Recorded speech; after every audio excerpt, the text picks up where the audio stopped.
Assalamualaikum semuanya. Semoga kalian semua dalam keadaan sehat dan dilancarkan rezekinya. Amin ya robbal alamin. Dikisahkan kota Baghdad sedang mengalami musim kemarau, sehingga membuat sebagian penduduk terpaksa menghentikan pekerjaannya sebagai petani. Namun, ada salah satu saudagar kaya mempunyai sumur besar yang masih mengeluarkan air. Karena derasnya air yang keluar, si saudagar terpaksa mengalirkannya ke sungai terdekat. Akan tetapi warga setempat tidak diperbolehkan mengambil air yang mengalir tersebut, kecuali dengan membayarnya. Dan guna mengantisipasi airnya diambil secara diam-diam, si saudagar perintahkan para tukang pukulnya menjaga di sepanjang aliran sungai. Warga setempat yang memang sedang membutuhkan air terpaksa membeli air kepada saudagar tersebut. Si saudagar pun kini bertambah kaya. Abu Nawas yang geram dengan hal ini lalu mengadukan kepada sang gubernur. Akan tetapi jawaban dari sang gubernur membuat Abu Nawas kecewa. Pasalnya, sang gubernur juga tak bisa berbuat banyak. Ia beralasan apa yang dilakukan si saudagar tidak menyalahi aturan. Air itu kan memang berasal dari sumurnya, jadi wajar kalau dia menjualnya, kata sang gubernur. Tak puas dengan jawaban sang gubernur, Abu Nawas lalu pergi ke istana mendatangi Baginda Raja.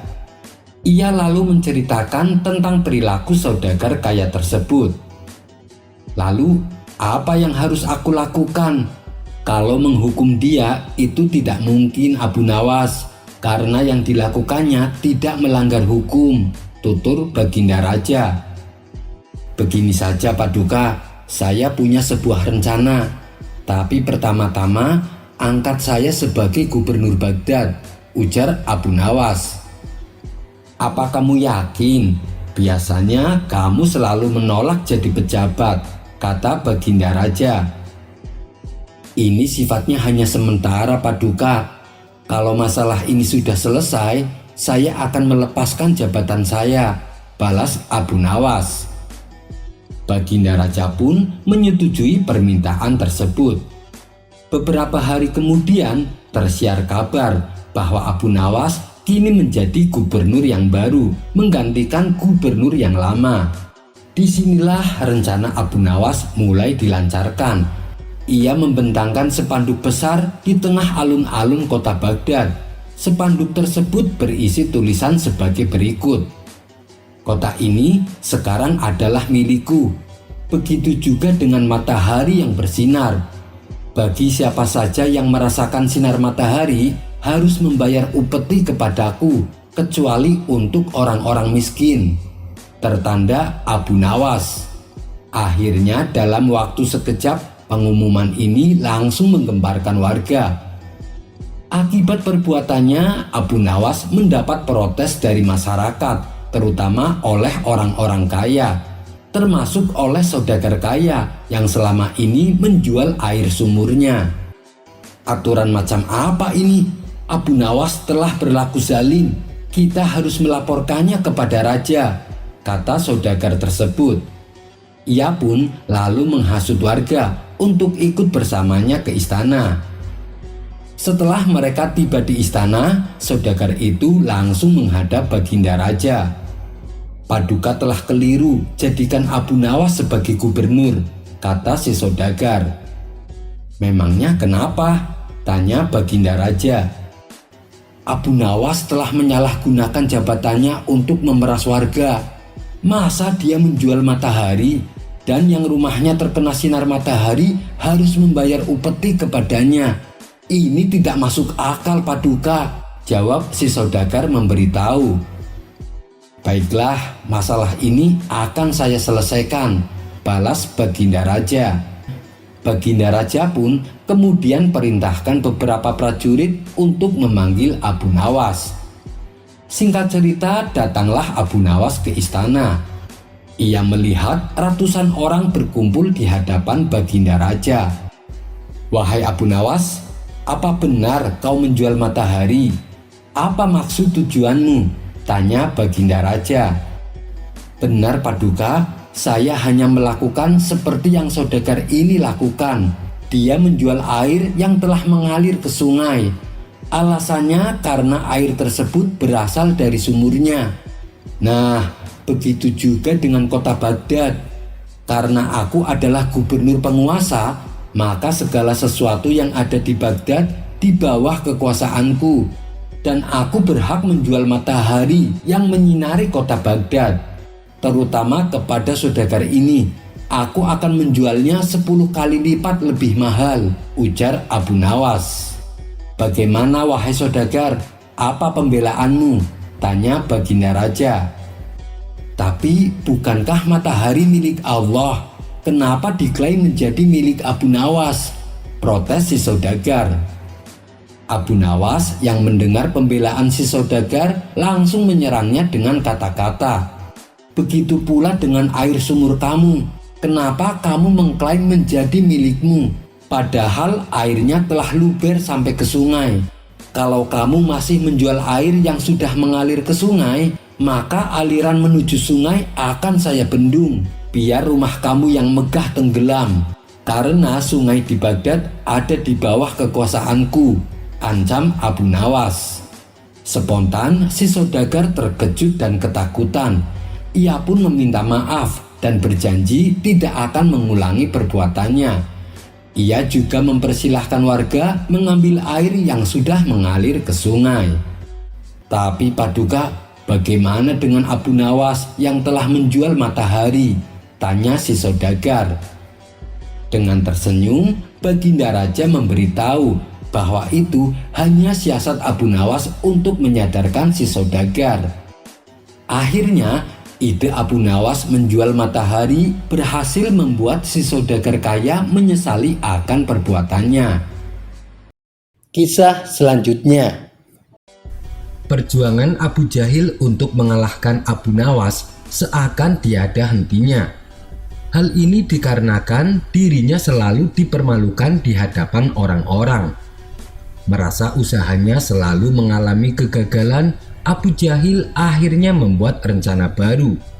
Rencananya kali ini bukanlah dengan mengerjai Abu Nawas, sebab dengan cara itu justru akan menjadi bumerang baginya, mengingat Abu Nawas adalah orang yang cerdik. Rencana terbarunya adalah akan membuat Abu Nawas memuji-muji dirinya. Maka disusunlah sebuah siasat dengan persiapan yang sangat matang. Dan rencananya ini tidak ada seorang pun yang tahu. Sebelum melakukan aksinya, ia sesumbar kepada orang-orang bahwa tidak lama lagi Abu Nawas akan memuji-muji dirinya. "Bagaimana mungkin? Kau kan sering mengejek Abu Nawas dan segala ucapan yang dikatakannya selalu saja kau bantah," tanya salah satu kawannya. "Itulah kelebihanku. Aku mungkin kalah dalam segala hal, terutama soal kecerdikan. Tapi lihatlah nanti, dia pasti akan memujiku," ucap Abu Jahil dengan bangganya. Dan hari yang ditentukan pun telah datang. Namun tiba-tiba terdengar kabar kalau Abu Jahil meninggal dunia. Para warga yang mengetahui sontak kaget dan tak percaya. "Kasihan Abu Jahil, umurnya begitu singkat," kata salah satu warga. Mereka pun lalu mendatangi Abu Nawas guna memberitahukan kematian Abu Jahil. "Kalian jangan bercanda," tanya Abu Nawas dengan nada kesal. "Kami serius Abu Nawas, kami kesini untuk mengajakmu melayat jenazahnya," balas mereka. Antara rasa percaya dan tidak percaya menyelimuti hati dan pikiran Abu Nawas. Tapi namanya saja takdir kematian, tidak ada seorang pun yang tahu. Bisa jadi Abu Jahil sudah waktunya dipanggil Yang Maha Kuasa. "Baiklah, mari kita melayat jenazahnya," ucap Abu Nawas. Maka berangkatlah mereka menuju rumah Abu Jahil. Setibanya di sana, tampak orang-orang sudah berkumpul untuk bertakziah. Di dalam keranda yang masih terbuka, Abu Jahil terbujur kaku dengan mengenakan kain kafan. Melihat hal itu, hampir saja tangis Abu Nawas pecah, namun ia berusaha menahannya. Dengan perlahan, Abu Nawas menghampiri jenazah Abu Jahil. Di saat ia hendak membacakan doa, tanpa sengaja Abu Nawas bersin hingga mengeluarkan suara yang keras. Karena saking kerasnya suara, membuat orang-orang yang hadir menjadi kaget. Apalagi kala itu suasana sedang hening karena kondisi berduka. Di saat bersamaan, Abu Nawas mendapati jempol kaki Abu Jahil juga bergerak karena menahan kaget. Disinilah Abu Nawas mulai curiga bahwa kematian Abu Jahil hanyalah sandiwara. Pasti ada sesuatu yang sedang Abu Jahil rencanakan, pikir Abu Nawas. Meski demikian, ia masih berpura-pura berduka. Lalu salah satu warga mendekati Abu Nawas dan berkata, "Wahai Abu Nawas, berilah sambutan terakhir sebelum Abu Jahil dimakamkan." "Oh iya Abu Nawas, sebelum beliau wafat, beliau pernah mengatakan kepada kami bahwa katanya tidak lama lagi kau akan memuji-muji kebaikannya. Sayang, beliau kini sudah tiada." Kemudian Abu Nawas bertanya, "Sambutan apa yang harus aku ucapkan?" Para warga membalas, "Berdoalah untuk keselamatannya, pujilah kebaikan-kebaikannya." Yang lain menimpali, "Benar Abu Nawas, bukankah itu keinginan Abu Jahil sebelum wafatnya?" Abu Nawas pun menyanggupinya. Tanpa menunggu lama, Abu Nawas menyeru kepada orang-orang supaya berdiri di hadapan jenazah Abu Jahil. "Wahai para hadirin yang terhormat, aku akan memberi sedikit sambutan sebelum Abu Jahil dimakamkan. Tapi ketahuilah, aku tidak akan memuji-muji dirinya. Percuma saja aku melakukan hal itu. Dia pasti akan membantah semua perkataanku. Kalian tahu sendiri kan, semasa hidupnya ia selalu membantah ucapanku." Sambutan Abu Nawas ini spontan membuat mereka terkejut dan heran. "Hai Abu Nawas, tidak adakah sedikit rasa bela sungkawamu? Dia itu sudah meninggal, tapi kenapa kau masih berbuat demikian? Bicaralah yang baik-baik tentang dirinya," tegur salah satu warga. "Baiklah, aku akan memuji kebaikan-kebaikannya, tapi nanti setelah dia sudah dikubur," ujar Abu Nawas. "Mari kita bawa jenazahnya ke makam, kita masukkan ke dalam liang lahat dan kita timbun dengan tanah," ajak Abu Nawas. Para warga pun setuju dengan usulan tersebut. Tapi ketika mereka hendak menggotong kerandanya, tiba-tiba Abu Jahil bangkit berdiri dan menatap tajam ke arah Abu Nawas. "Dasar kau manusia sialan," bentak Abu Jahil kepada Abu Nawas. Adapun para warga yang melihat Abu Jahil bangkit berdiri seketika menjadi takut dan berlarian meninggalkannya. Sementara Abu Nawas malah tertawa terpingkal-pingkal sambil berlari menyusul mereka. Abu Jahil yang masih merasa kesal bertanya-tanya dalam hati, "Bagaimana mungkin Abu Nawas bisa tahu? Padahal kematian palsuku tidak ada seorang pun yang aku beritahu." Kisah selanjutnya dikisahkan, dahulu di suatu negeri ada seorang raja yang sangat sombong dan suka menghina. Kesombongannya ini bukan ditunjukkan kepada manusia, tetapi kepada Allah yang merupakan Tuhannya orang Muslim. Saking tidak sukanya kepada Allah, raja tersebut bahkan sampai mengejeknya. Baginya Tuhan yang sejati adalah berhala yang disembahnya. Akibat perbuatannya ini membuat kaum muslimin merasa geram dan jengkel. Mereka tidak mempermasalahkan raja menyembah berhala, tapi kalau sudah menghina dan mengejek Allah, maka jalan satu-satunya adalah dengan memerangi dan membunuhnya. Akhirnya terjadilah peperangan antara kaum muslimin melawan raja beserta pasukannya. Dengan izin Allah, raja dan pasukannya berhasil dikalahkan. Sementara raja yang sombong itu berhasil ditangkapnya hidup-hidup. Kemudian kaum muslimin saling berunding memikirkan bagaimana membunuh raja dengan cara yang menyakitkan. Bagaimana cara kita membunuhnya? Ia telah berbuat sombong terhadap Allah, tanya salah satu dari mereka. Akhirnya mereka bersepakat meletakkan sang raja di sebuah bejana besar dengan kepala diikat. Kemudian di bawahnya dinyalakan api. Ketika sang raja merasakan panasnya api, maka ia berteriak memanggil nama berhala-berhalanya dengan harapan bisa menolong dirinya. Hai Lata, selamatkanlah aku. Hai Uzza, selamatkanlah aku dari siksa yang aku alami saat ini. Akan tetapi usahanya sia-sia. Yang ada api malah semakin membesar yang membuat dirinya semakin kepanasan.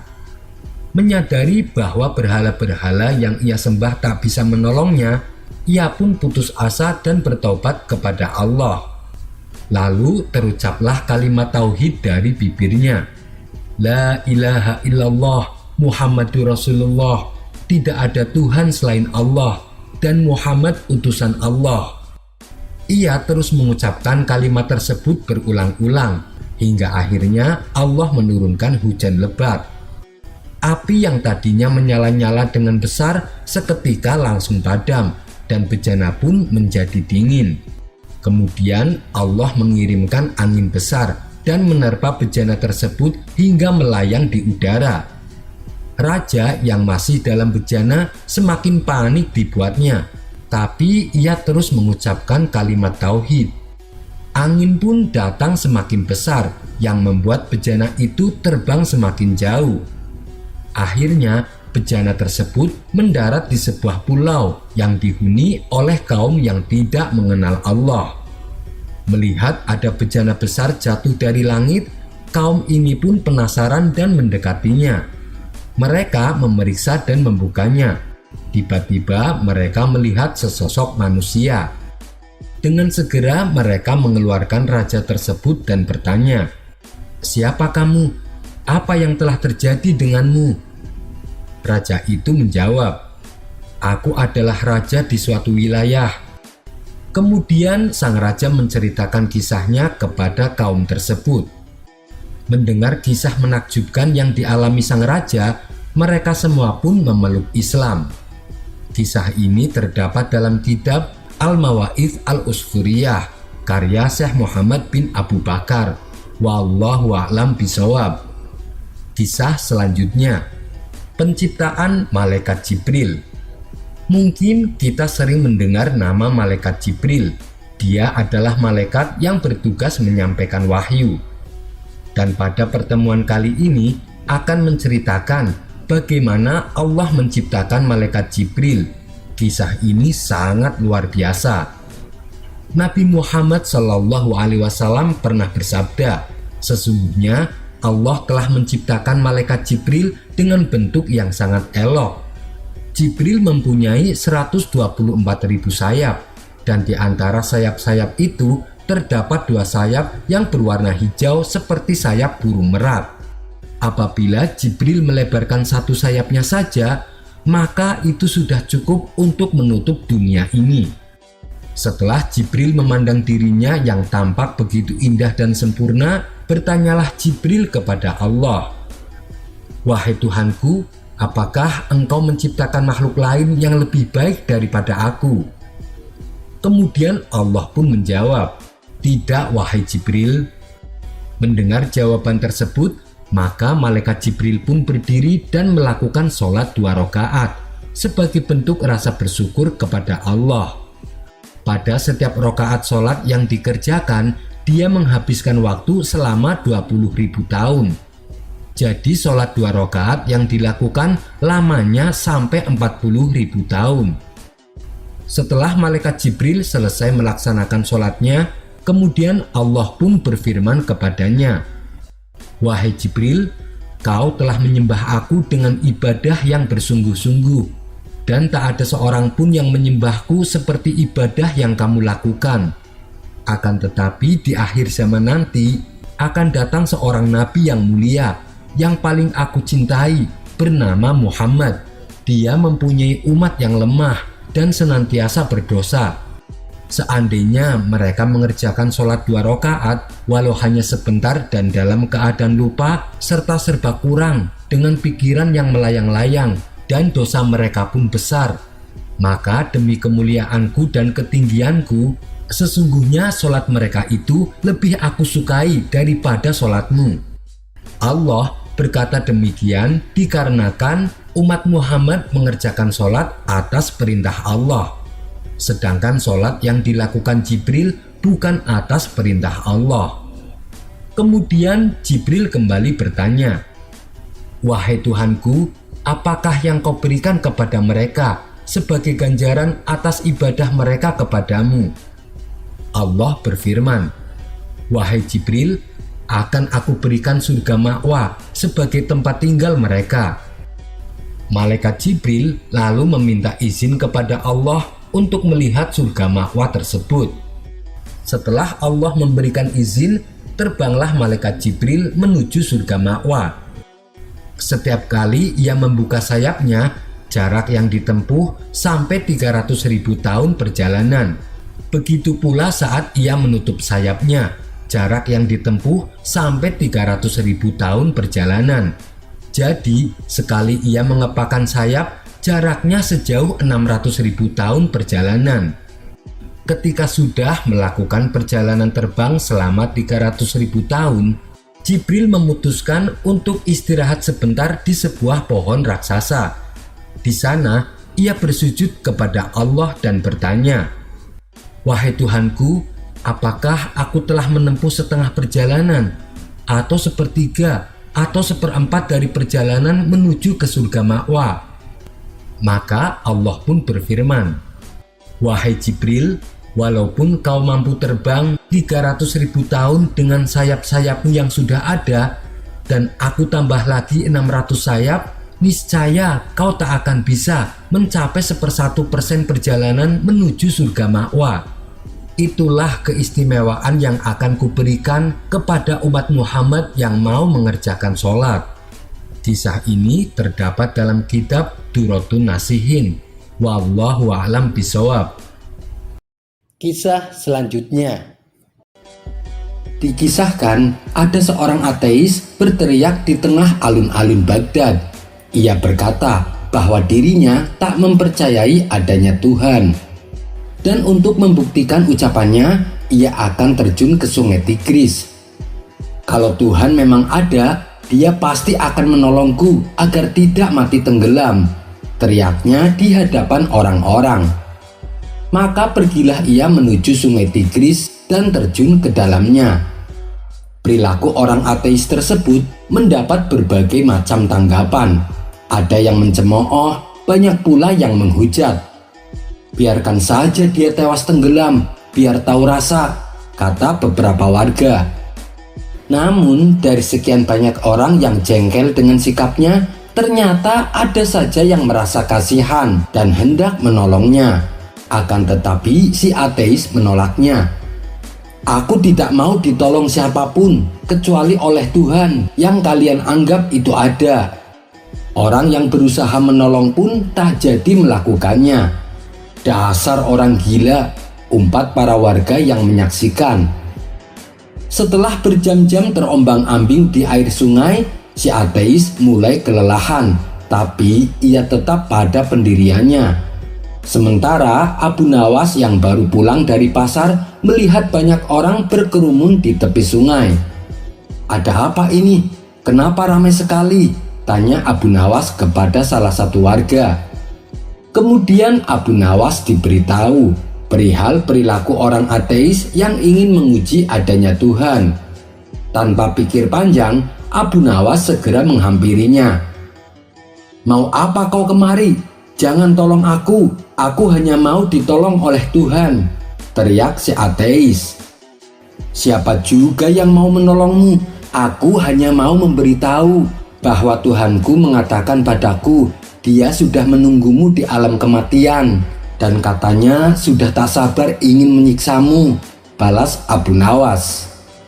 Mendengar hal itu, si ateis menjadi gemetaran. Ia pun berusaha menyelamatkan diri supaya tidak tenggelam. Akan tetapi, karena sudah kelelahan, usahanya hanya sia-sia. Tubuhnya mulai hanyut tenggelam. "Tolong aku Tuhan, selamatkan aku," pinta si ateis kepada Abu Nawas. "Maaf, aku bukan Tuhan," jawab Abu Nawas. Setelah si ateis tak sadarkan diri dan tenggelam, barulah Abu Nawas menariknya dan dibawanya ke daratan. Ketika si ateis tersadar dari pingsannya, ia pun bertanya, "Di mana aku? Apakah aku di alam kematian?" tanyanya penuh ketakutan. "Lain kali, kalau kau berbuat demikian, aku akan membiarkanmu," bentak Abu Nawas.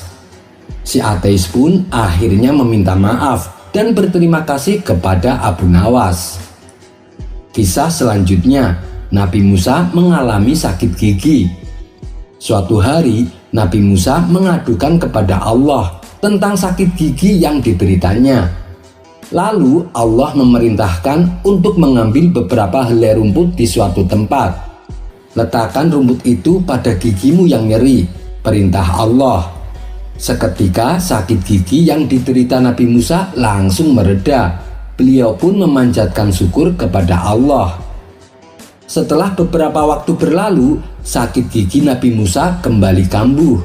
Kali ini tanpa mengadu kepada Allah, Nabi Musa langsung menuju padang rumput yang pernah ia datangi beberapa waktu silam. Lalu beliau mengobati giginya dengan rumput seperti praktik yang pernah dilakukannya. Bukannya sembuh, malah sakit giginya semakin bertambah parah. Nabi Musa pun bermunajat lagi kepada Allah. "Ya Rob, kenapa sakit gigi yang kualami semakin parah?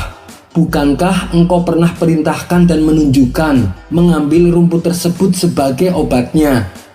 Lalu Allah berfirman, "Wahai Musa, akulah penyembuh, akulah pemberi kebaikan. Akulah yang mendatangkan mudarat. Aku pula yang mendatangkan kemaslahatan. Pada sakitmu yang pertama, engkau mendatangiku. Karenanya aku sembuhkan penyakitmu. Tetapi kali ini kau langsung mendatangi rumput itu, bukan mendatangiku." Hikmah di balik kisah ini, Allah ingin mengajarkan kepada hambanya bahwa setiap kali sakit, langkah yang pertama yang dituju adalah Allah. Meskipun kita sudah mengetahui obat dari penyakit tersebut, sebab yang memberi kesembuhan itu sejatinya adalah Allah yang Maha Kuasa, sedangkan obat hanyalah media dan wasilah saja. Kisah selanjutnya menyambung tangan yang telah terpotong.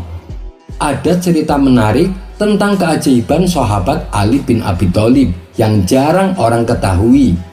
Ternyata beliau bisa menyambung tangan orang yang terpotong dan kembali seperti sedia kala. Kisah ini bermula ketika ada seorang budak yang sangat memuliakan dan mencintai Sayyidina Ali sebagai seorang pemimpin atau Amirul Mukminin. Suatu ketika budak tersebut melakukan sebuah pencurian dan aksinya ini ketahuan oleh warga. Si budak pun lalu ditangkap. Dan untuk mempertanggungjawabkan perbuatannya, si budak lalu dibawa ke hadapan Amirul Mukminin, di mana waktu itu yang menjabat sebagai Amirul Mukminin adalah Sayyidina Ali. Dan karena barang yang dicuri jumlahnya sudah memenuhi untuk hukuman potong tangan, si budak pun harus menjalani hukuman tersebut. Setelah dipotong tangannya, si budak lalu diizinkan untuk pergi. Beberapa hari kemudian, si budak bertemu dengan Salman Al-Farisi dan Ibnu Al-Qira. "Siapa yang memotong tanganmu?" tanya Ibnu Al-Qira. "Yang memotong tanganku adalah Amirul Mukminin, lebah jantannya orang-orang muslim, menantu Rasulullah, istri dari Fatimah orang yang zuhud," jawab budak tersebut. Ibnu Al-Qira merasa heran dengan sikap si budak yang terlihat bangga. "Ali telah memotong tanganmu, tapi kenapa kau malah menyanjungnya?" tanya Ibnu Al-Qira. "Bagaimana aku tidak menyanjungnya? Karena dia telah memotong tanganku dengan cara yang hak. dan telah menyelamatkan diriku dari api neraka, jawab si budak. Salman yang mendengar percakapan kedua orang itu lalu memberitahukannya kepada Sayyidina Ali. Kemudian Sayyidina Ali kembali memanggil budak tersebut.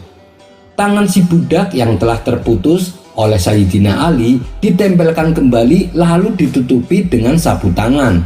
Setelah itu Sayyidina Ali memanjatkan doa. Tidak berapa lama kemudian, tangan si budak yang tadinya terputus kini menjadi utuh seperti sedia kala. Demikianlah salah satu karomah yang dimiliki oleh Sayyidina Ali bin Abi Thalib. Kisah ini terdapat dalam kitab Tafsir Mafatih Al-Ghaib karya Syekh Fahruddin Ar-Razi. Wallahu a'lam bishawab.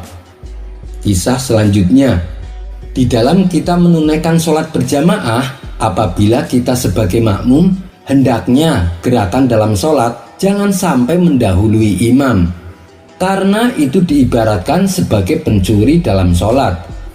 Suatu ketika ada seorang ahli hadis pernah pergi ke Damaskus dengan tujuan menimba ilmu dari seorang syekh yang masyhur di sana. Dia pun belajar beberapa hadis darinya. Namun, sang guru membuat hijab atau penghalang antara dirinya dengan muridnya, sehingga si murid tidak pernah melihat wajah gurunya. Tatkala sudah sekian tahun belajar, sang guru melihat semangat muridnya dalam mempelajari hadis. Maka sang guru akhirnya membuka hijab atau penghalang yang selama ini menjadi batas antara keduanya. Seketika si murid terkejut bukan main melihat wajah sang guru. "Maaf Syekh, kenapa wajah Anda seperti keledai? Kesalahan apa yang pernah Syekh lakukan?" tanya sang murid penasaran. Lantas beliau berkata, "Wahai anakku, janganlah sekali-kali engkau mendahului imam. Dulu sewaktu saya mendapati hadis tentang larangannya makmum mendahului imam, saya menganggap itu suatu yang mustahil. Di dalam hadis tersebut mengatakan, tidakkah salah seorang dari kalian takut? Atau apakah salah seorang dari kalian tidak takut? Jika dia mengangkat kepala sebelum imam, Allah akan menjadikan kepalanya seperti kepala keledai, atau Allah akan menjadikan rupanya seperti bentuk keledai." Hadis riwayat Bukhari nomor 691 dan Muslim nomor 427. Waktu itu saya sama sekali tidak mempercayainya. Saya pun sholat dengan gerakan mendahului imam. Maka wajah saya seperti yang engkau lihat sekarang.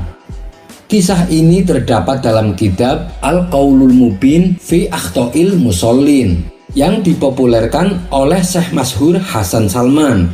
Wallahu a'lam bishawab. Kisah selanjutnya, disandera oleh jin. Dikisahkan dahulu ada seorang sahabat dari kalangan Ansor pergi untuk menunaikan sholat Isya. Tapi tiba-tiba di tengah perjalanan beliau disandera oleh bangsa jin dan dibawa ke alamnya. Setelah beberapa hari tak kunjung pulang, sang istri merasa cemas. Ia pun lalu mengadukan kepada Sayyidina Umar yang kala itu menjabat sebagai Amirul Mukminin. Sayyidina Umar lalu keluar untuk bertanya kepada orang-orang, dan mereka menjawab, "Wahai Amirul Mukminin, kami tidak tahu keberadaannya. Dia keluar untuk sholat Isya, kemudian menghilang." Sang istri kemudian bertanya, "Wahai Amirul Mukminin, suamiku telah meninggalkanku. Bolehkah aku menikah lagi?" Lalu Sayyidina Umar memerintahkan kepadanya agar menunggu selama 4 tahun. Tatkala 4 tahun telah berlalu, si istri datang lagi menemui Sayyidina Umar. Barulah Sayyidina Umar memperbolehkannya untuk menikah dengan lelaki lain setelah menjalani masa iddah. Ketika si istri telah menikah dengan pria lain, suami pertamanya datang dan menuntut Sayyidina Umar. "Wahai Amirul Mukminin, mengapa Anda memperbolehkan istriku menikah lagi?" tanya suami pertama. "Kau telah pergi menghilang dalam waktu yang sangat lama, sehingga istrimu tidak tahu apakah kau masih hidup atau tidak. jawab Sayyidina Umar. Itu karena saya memiliki uzur wahai Amirul Mukminin, balas suami pertama. Lantas apa uzurmu? Tanya Sayyidina Umar kembali. Ketika saya keluar rumah untuk menunaikan sholat isya, tiba-tiba para jin kafir menyandera saya, sehingga saya pun tinggal bersama mereka dan menjadi tawanan mereka selama beberapa tahun. Kemudian mereka diserang oleh para jin muslim dan menahan beberapa tawanan termasuk saya. Lalu salah satu jin muslim mengatakan kepadaku, "Kami melihatmu adalah seorang muslim, sehingga tidak boleh bagi kami untuk menawanmu." Lalu mereka memberi saya pilihan antara tetap tinggal di sana atau pulang ke keluarga saya. Saya pun memilih pulang ke keluarga saya di Madinah. Dan tadi pagi saya telah sampai di kota ini, kata suami pertama menceritakan. Setelah mendengar cerita sahabat Ansor itu, Sayyidina Umar memberi pilihan kepadanya antara kembali kepada istrinya lagi atau mengambil maharnya. Laki-laki itu mengatakan, "Saya tidak butuh lagi kepada istri saya karena dia sekarang sudah hamil dari suaminya." Kisah ini diriwayatkan oleh Al-Baihaqi dalam Sunan Kubro, Abdurrazzaq dalam Al-Musannaf, dan Abdullah bin Ahmad dalam Masailnya. Wallahu a'lam bishawab. Kisah selanjutnya. Suatu hari Abu Nawas berbuat kesalahan yang membuat Baginda Raja murka. Oleh sebab itulah ia pun akan dijatuhi hukuman. Namun karena seringnya lolos dari hukuman yang akan dijalaninya, kali ini Baginda Raja punya cara lain yang berbeda dari biasanya untuk menghukum Abu Nawas. Kemudian dibawalah Abu Nawas ke tengah alun-alun dengan disaksikan seluruh masyarakat Baghdad. "Hei Abu Nawas," seru Baginda Raja, "atas kesalahan yang kau perbuat, kau harus jadi gembel selama sebulan. Kamu harus tidur di jalanan. Kau tidak boleh mengemis atau meminta-minta makanan kepada orang-orang. Dan kamu tidak boleh membeli makanan untuk mengisi perutmu," tukas Baginda Raja. "Lalu bagaimana kalau ada orang yang kasihan dan memberiku makanan?" tanya Abu Nawas. "Itu juga tidak boleh. Kau tidak boleh menerima makanan dari orang-orang. Wahai masyarakat Baghdad, bagi siapa saja yang kedapatan memberi Abu Nawas makanan, maka kalian akan saya hukum seperti dia," ancam Baginda Raja di hadapan orang-orang. Seketika Abu Nawas tertunduk lesu. Dalam hati ia berkata, "Hukuman macam apa ini? Bagaimana aku bisa dapat makanan? Mana mungkin aku bisa bertahan sebulan tanpa makan? Aku bisa mati kelaparan kalau begini." Kemudian dengan memberanikan diri, Abu Nawas berkata kepada Baginda Raja, "Ampun Paduka yang mulia, bukankah itu sama saja Paduka menghukum mati hamba? Lebih baik hukum gantung saja hamba sekarang, daripada hamba harus mati secara tersiksa." Namun keinginan Abu Nawas ini langsung ditolaknya. "Tidak Abu Nawas, aku sudah tahu akal busukmu. Kalau aku penuhi keinginanmu, pasti dengan akal cerdikmu kau akan kembali lolos dari hukuman.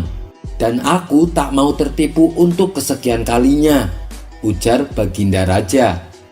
Sejenak Abu Nawas terdiam. Ia terlihat putus asa dan pasrah menerima keputusan tersebut. Di saat itulah tiba-tiba terbesit di benaknya sebuah jalan keluar yang akan menolongnya.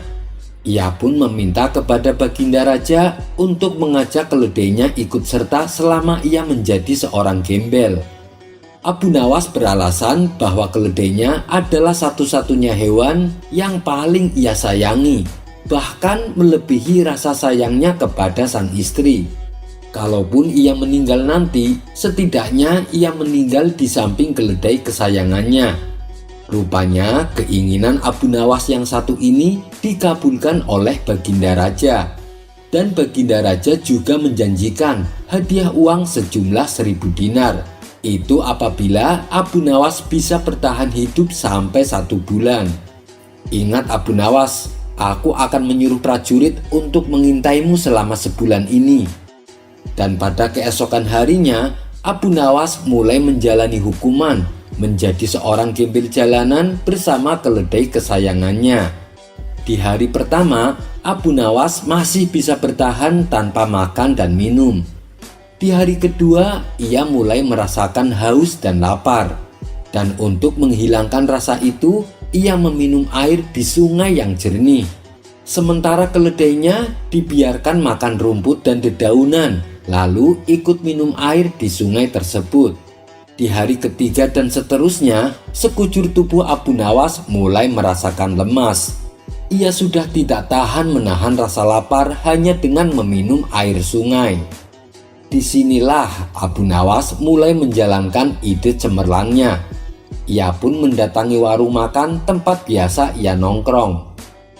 "Hai kawan, hutangi aku 1 porsi nasi dan ayam bakar. Nanti bulan depan aku akan membayarnya 2 kali lipat," pinta Abu Nawas. "Maaf Abu Nawas, bukannya aku tidak mau menolongmu, tapi aku sungguh tidak bisa. Kau lihat sendiri kan, ada prajurit istana yang sedang mengintai kita.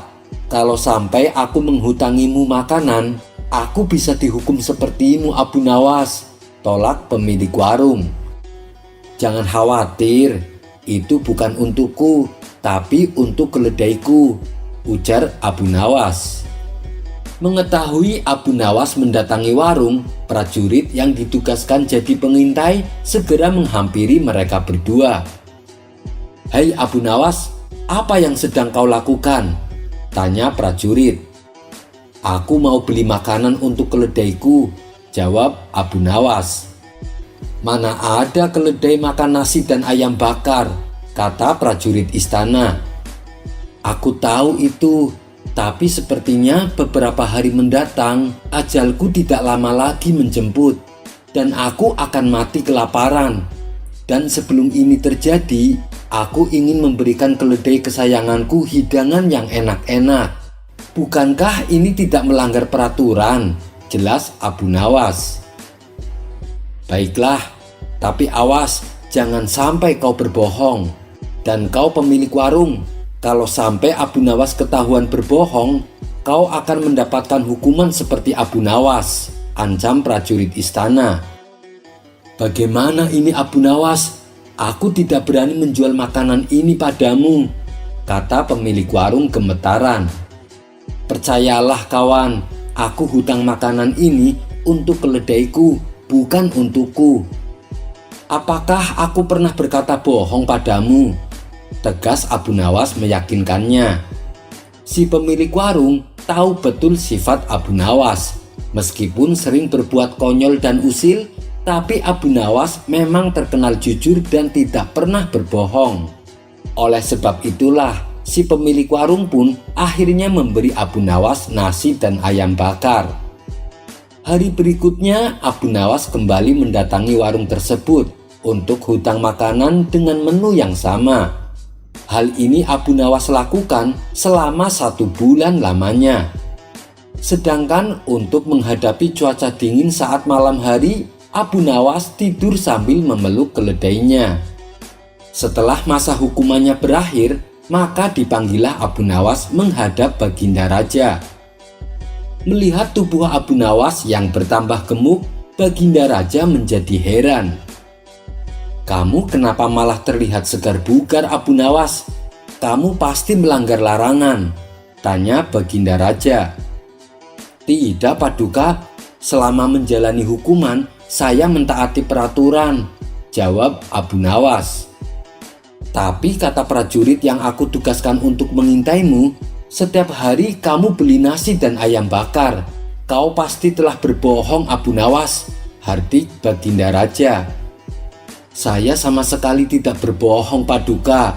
Begini, saya memang membeli makanan, tapi untuk keledaiku, karena sebelum aku mati kelaparan, aku ingin memberinya makanan yang enak-enak," jelas Abu Nawas. "Mana ada keledai makan nasi dan ayam bakar? Apa sebenarnya tujuanmu?" tanya Baginda Raja. Dengan melihat keledaiku makan hidangan tersebut, setidaknya aku bisa mati dengan tenang, Paduka, sambil membayangkan kalau aku yang memakan hidangan itu, ujar Abu Nawas. Lalu, apakah keledai itu mau memakannya? Tanya Baginda Raja penasaran. Disitulah letak masalahnya, Paduka. Padahal saya sudah membujuknya berulang kali, tapi keledai saya malah memilih makan rumput. Dan mungkin karena merasa kasihan, keledai itu menyingkirkan makanannya tepat di hadapanku, seolah ia memberi isyarat bahwa makanan ini untuk saya. Tentu saja saya pun segera memakannya, kata Abu Nawas menuturkan. Kalau seperti itu, berarti kau telah melanggar peraturan, Abu Nawas, dan pemilik warung makan juga telah berani menentangku. Kau dan pemilik warung makan akan saya hukum lebih berat lagi, tegas Baginda Raja. Loh, salahnya di mana, Paduka? Bukankah Paduka mengatakan selama saya menjalani hukuman, saya harus tidur di jalanan? Dan saya lakukan itu. Saya juga tidak mengemis atau meminta makanan kepada orang-orang. Dan saya tidak membeli makanan untuk mengisi perut saya, tapi saya membeli makanan untuk keledai saya. Namun karena ia kasihan, lalu ia berikan padaku. Bukankah peraturan selanjutnya saya tidak boleh menerima pemberian makanan dari orang-orang? Tapi kalau yang memberi makanan adalah keledai, tentu itu tidak melanggar peraturan, kan, Paduka? Kata Abu Nawas beralasan. Mendengar hal itu, Baginda Raja terdiam dan tak sanggup membantahnya. Berkat kecerdikan Abu Nawas, ia pun akhirnya berhasil menjalani hukuman tanpa harus mati kelaparan. Dan sesuai perjanjian, Abu Nawas diberi hadiah uang 1000 dinar. Ia pun segera bergegas pergi ke pemilik warung untuk membayar hutangnya selama sebulan. Kisah selanjutnya. Diceritakan, Baginda Raja mengangkat gubernur baru untuk ditugaskan di kota tempat tinggal Abu Nawas. Usut punya usut, gubernur baru ini terkenal kejam dan sadis. Suatu hari, sang gubernur mendengar kabar tentang sosok terkenal yang bernama Abu Nawas. Ia pun lalu bertanya kepada para pengawalnya, apa benar setiap kali Abu Nawas akan dihukum, dia selalu bisa lolos? Pengawalnya pun menjawab bahwa Abu Nawas adalah orang yang sangat cerdik. Bahkan Baginda Raja sendiri dengan mudah terkecoh oleh kecerdikan Abu Nawas. Mendengar hal itu, naluri sang gubernur tertantang untuk menguji orang terpandai di kota Baghdad tersebut. Singkat cerita, berkat siasat licik sang gubernur, Abu Nawas berhasil masuk perangkapnya. Walhasil, Abu Nawas dijatuhi hukuman karena dianggap melakukan kesalahan yang sama sekali tidak ia sadari. Maka sang gubernur memerintahkan beberapa pengawal untuk menjemput paksa Abu Nawas di rumahnya. Tuan Abu, Anda diperintah untuk menghadap Tuan Gubernur, kata salah satu pengawal.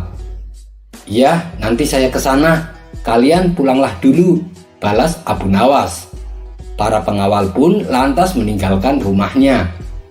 Dalam hati, Abu Nawas berkata, sang gubernur pasti akan menghukum saya. Tidak ada gunanya tergesa-gesa memenuhi undangan tersebut. Setelah beberapa hari lamanya, Abu Nawas tak kunjung datang menghadap. Kurang ajar Abu Nawas, dia berani mangkir dari panggilanku, kata sang gubernur merasa geram. Ia pun kemudian mengirim satu peleton pengawal untuk mengundang Abu Nawas. Tetapi Abu Nawas berkata kepada mereka, baiklah, saya akan segera datang, kalian pulanglah dulu. Namun ketika setelah itu, Abu Nawas tidak juga datang ke istana. Sang gubernur pun menjadi tidak sabar. Ia lantas memerintahkan kepada para pengawal agar mempersiapkan kudanya. Sang gubernur segera naik ke atas kuda dan memacu kudanya menuju rumah Abu Nawas. Sesampainya di depan rumah Abu Nawas, sang gubernur berteriak memanggilnya. Hai Abu Nawas, keluarlah atau aku dobrak pintu rumahmu. Abu Nawas pun sempat terkejut karena kali ini yang datang adalah gubernurnya langsung. Sebelum membukakan pintu, Abu Nawas mengenakan sorban yang sangat besar. Ia pun keluar dan menghampiri sang gubernur yang tengah duduk di atas kudanya. Melihat penampilan Abu Nawas yang mengerikan itu membuat kuda yang ditunggangi sang gubernur ketakutan. Sehingga hewan itu melompat tinggi-tinggi dan gubernur pun terpental dari punggungnya. Sang gubernur semakin bertambah emosi. Ia segera memerintahkan pengawal-pengawalnya untuk menangkap Abu Nawas.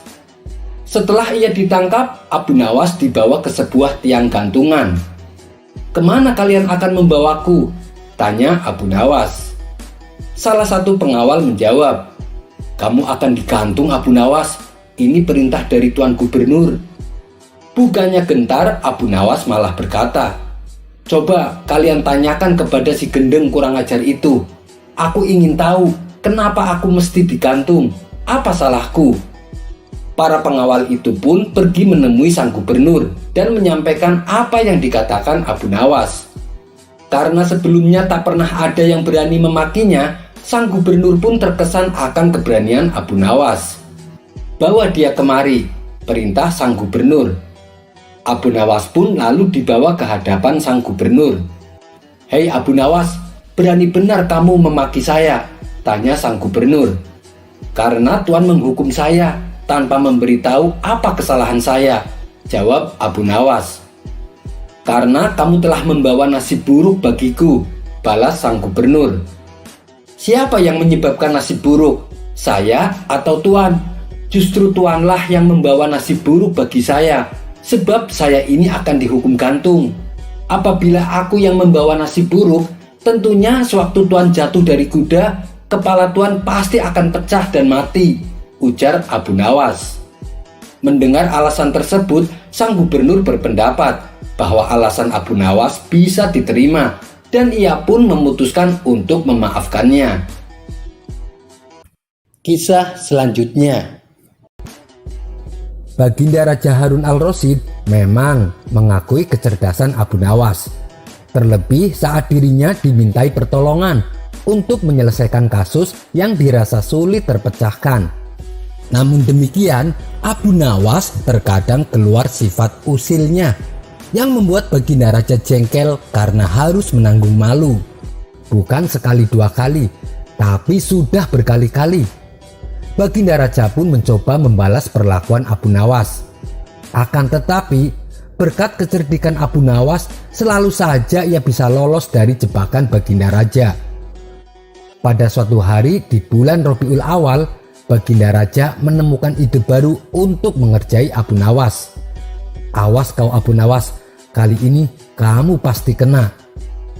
Seperti biasa, di bulan itu Baginda Raja selalu mengadakan acara Maulid Nabi di istananya. Acara tersebut dihadiri oleh para pembesar istana dari negeri-negeri sekitarnya.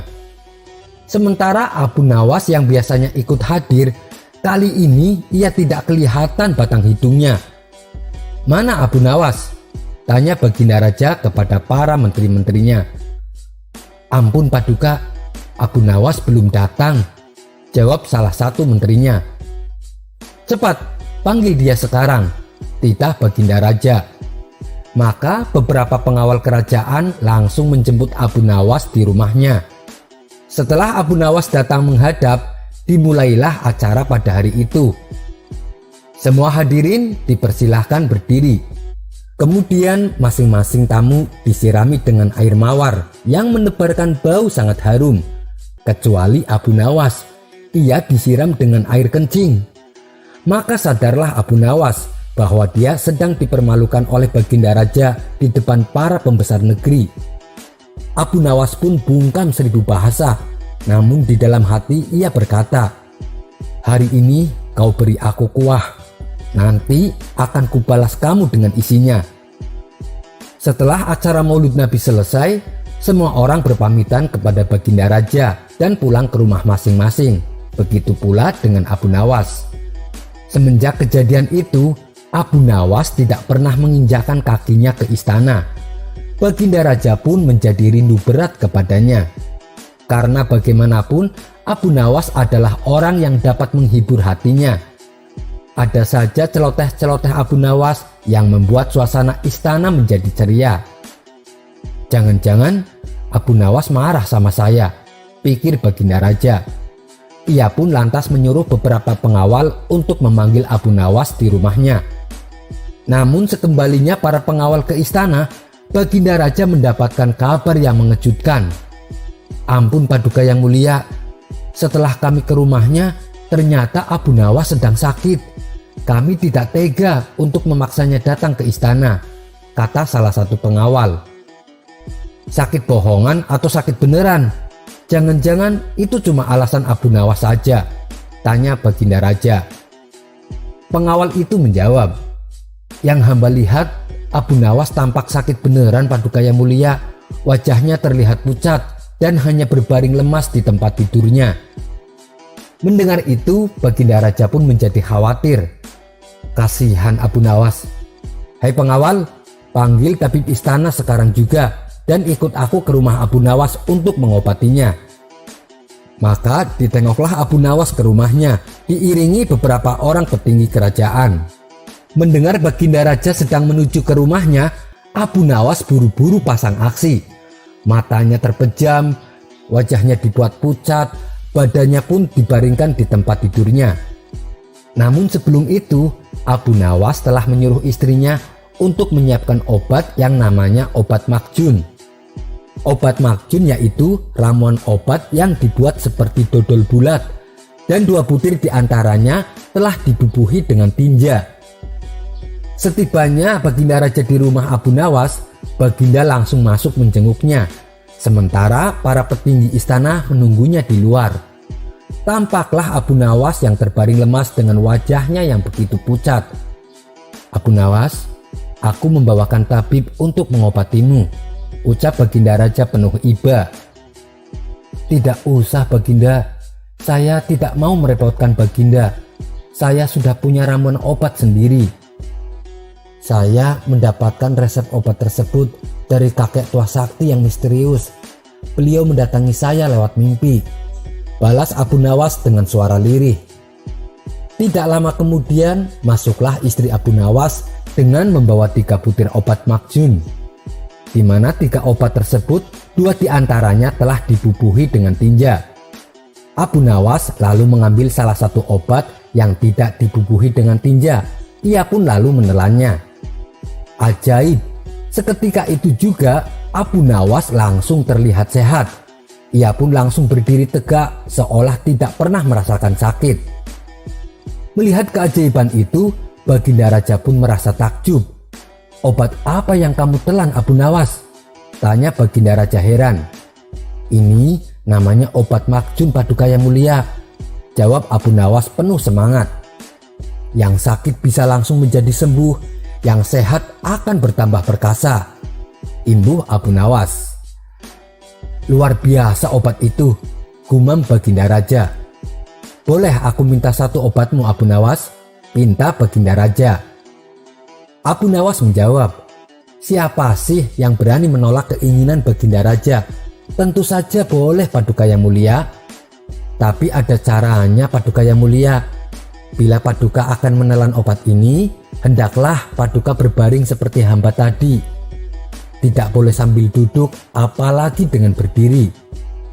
Maka Baginda pun berbaring di tempat tidur Abu Nawas. Pejamkan mata tuanku, kata Abu Nawas. Begitu mata Baginda terpejam, Abu Nawas cepat-cepat memasukkan butiran makjun itu ke mulut Baginda Raja. Tiba-tiba Baginda Raja langsung bangkit karena obat itu menyangkut di batang tenggorokannya. Sambil membelalakan matanya, Baginda Raja berteriak, "Hei Abu Nawas, kamu beri aku makan tinja ya?" Maka Abu Nawas pun dengan penuh hormat berkata kepada Baginda Raja, "Baginda Raja masih ingat kan ketika dulu ada acara di istana? Baginda memberi saya kuahnya. Sekarang gantian, saya ingin memberi Baginda Raja isinya." Mendengar itu, Baginda Raja pun tak bisa berbuat apa-apa. Ia menyadari kesalahannya telah berbuat nakal kepada Abu Nawas. Jikalau Baginda tidak memberi hamba uang 100 dinar, kejadian ini akan hamba ceritakan kepada orang-orang, ancam Abu Nawas. Jangan Abu Nawas, jangan. Kamu diam saja. Jangan ngomong kepada siapa-siapa. Nanti ku beri kau uang 100 dinar, jawab Baginda Raja. Setelah itu, Baginda Raja pun pulang ke istana dengan perasaan dongkol. Sementara para pejabat kerajaan yang mendampinginya dibuat heran dengan tingkah Baginda Raja. Pasalnya, Baginda Raja berkali-kali membuang ludah di sepanjang perjalanan pulang. Sekian dulu perjumpaan kita kali ini. Sampai bertemu lagi di kisah selanjutnya. Terima kasih yang sudah subscribe dan setia menonton channel ini. Wassalamualaikum warahmatullahi wabarakatuh.